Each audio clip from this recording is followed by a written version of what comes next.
Now, a thing that soft socialists will tell you is that these three axioms are all well and good for explaining first world privilege, but that people stop needing these things, once their physical needs come first.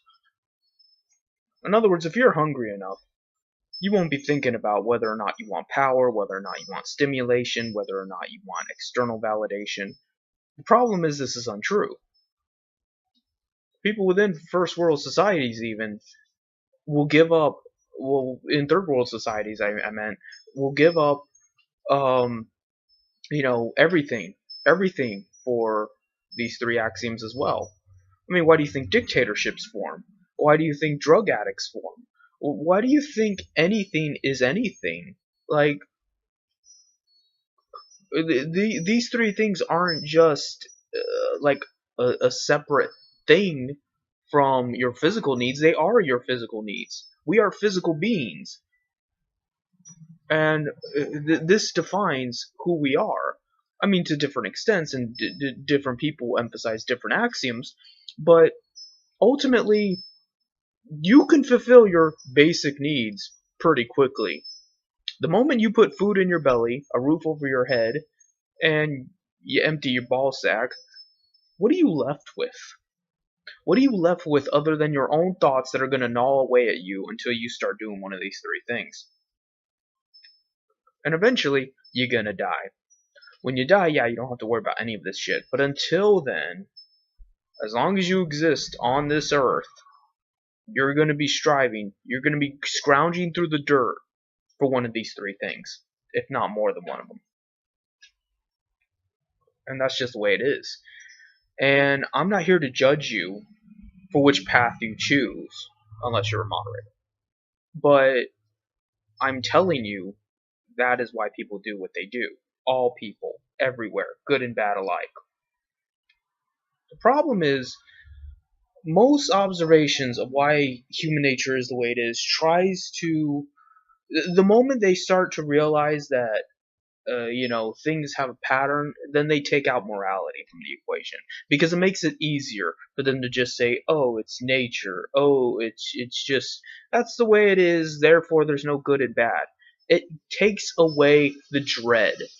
But no, you gotta have the dread. That's part of the process. If you want to swallow the black pill, you gotta have the dread. You gotta realize this is wrong, and it's gonna happen anyway. I was thinking about earlier about how shallow women are. I did not change a single thing about my new dating profile, except for my height and my income level.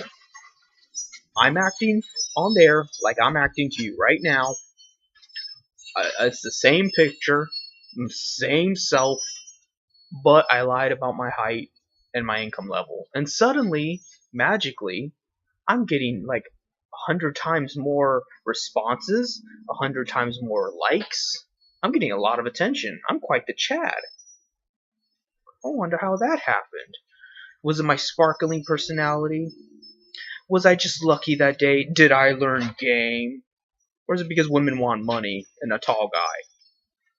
And why do women want money and a tall guy? Comfort, security, status. Women want a guy that they can show off to their other friends. Be like, look at the guy I have. You don't have a guy as cool as that. It's pretty simple shit. Women aren't concerned about love. Women aren't concerned about happiness. They don't even know what that is. And that's partially not their fault. That's partially men's fault for making them that way. Men cater to their very primal instincts and lizard brains. So, yeah, in that regard, men are to blame. But at some point, women are conscious creatures. They know better. We all know better. But then again, people let moderators happen. So can you be shocked? I'm not shocked. I'm not shocked by anything that happens. No matter what evil shit, horrible, terrible, Pizzagate level shit that happens, I am not shocked. I can be deplored by it. I can be, disgusted. But I'm not shocked. Nothing shocks me. And, when you come to that understanding, it gives you a whole new perspective of good and evil. It's not to say there is no good and evil, but you're beyond good and evil. You see what I did there? And that's why Christianity has become the mega conglomerate that it is too. Because while on the surface it tells you to deny these axioms, that you belong to God and you do God's will, isn't it funny how all the preachers are heavy into the three axioms: power, validation, fucking stimulants, but not for the peasants.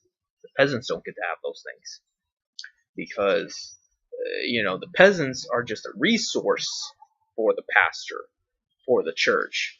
The same way women use men as a resource for the power, for the resources, for the stimulation, for the validation. Even a good housewife is yearning for validation. Probably not even from the man she's with, probably her friends. That's the sad thing, that men get all these things from the woman they're with. That's why they get with them. Men get stimulation from the woman they're with. That's why they slay their pussy, not somebody else's pussy. Men get validation through the woman they're with. That's why they're with that woman, not another woman.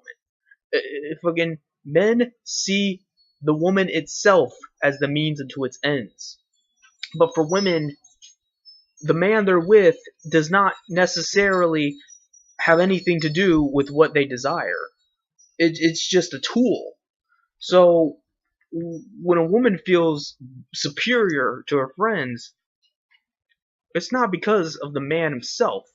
She's actually getting her external validation through her friends or power over her friends because of the man. But the man has nothing to do with it. If it could be done by any other means than the man, she would do it. If a woman could feel more important or more provided for or more anything without the need of the man in the equation, they would totally do it. But the man usually, not always, but usually, is seeking out those things through a woman. That's why they seek women. That's why MGTOW has become so popular, because they don't feel like they can get those things through a woman.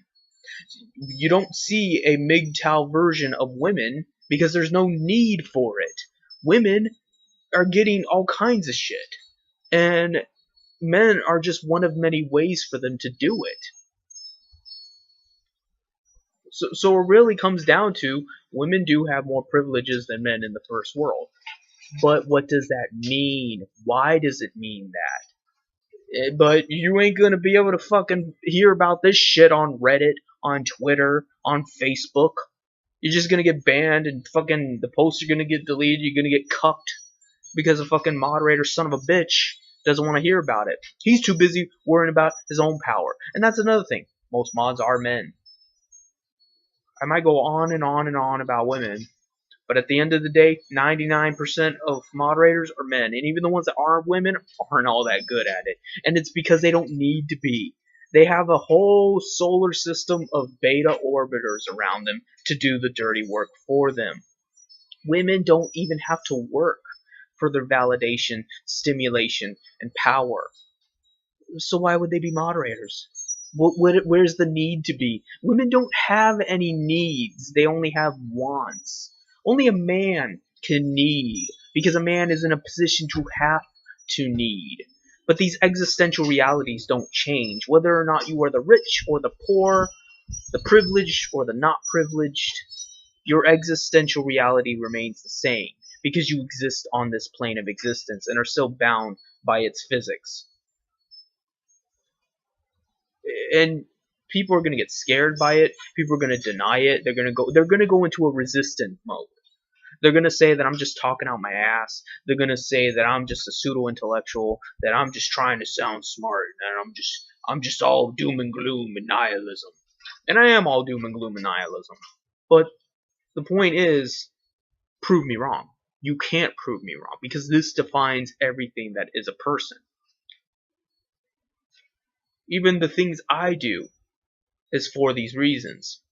You think I fucking deal with getting banned literally all the time? I've counted it. I get banned on Reddit once per month. I make about the same amount of karma per month.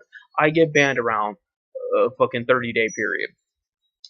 Why would I do it over and over again unless I was getting something out of it? I mean, besides the fact I'm fighting moderators for my will to power, but I'm getting validation. I'm not getting stimulation. This sure as hell ain't fun for me.